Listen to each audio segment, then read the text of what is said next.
சிறு குழந்தைகளுக்கு 40 வயது, குறிப்பாக 40 வயதில் இருக்கிறவங்களுக்கு இது மாதிரியான நார் உணவுகள் ரொம்ப ரொம்ப ரொம்ப அவசியமான விஷயம்.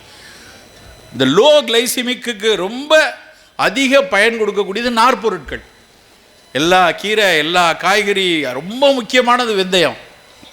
தாவர பொருட்கள்லேயே அதிக நார்ச்சத்து உள்ளது வெந்தயம்தான். சாலிபிள் ஃபைபர், இன்சாலிபிள் ஃபைபர்னு ரெண்டாக பிரிப்போம். கரையக்கூடிய நார், கரையாத நார். கரையக்கூடிய நார் என்ன பண்ணோம் அப்படின்னா இதயத்தில் இருக்கக்கூடிய கொழுப்பை கரைக்கும்.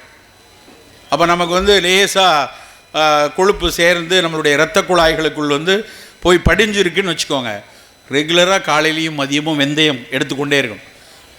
கரையாத நார் என்ன பண்ணோம்னா மலத்தை கழிப்பதற்கு ப்ரோபயாட்டிக், நான் சொன்னேன் கட் பயோட்டாவில் ப்ரோபயாட்டிக்கு அந்த கரையாத நார் உதவியாக இருக்கும். இப்போ வெந்தயத்தை தினம் காலையில் 1 ஸ்பூன், மத்தியானம் 1 ஸ்பூன் எடுத்துக்கொண்டே வந்தோம்னா அது இந்த நாரை கொடுத்து நமக்கு அந்த லோ கிளைசிமிக் தன்மையை கொடுக்கும்.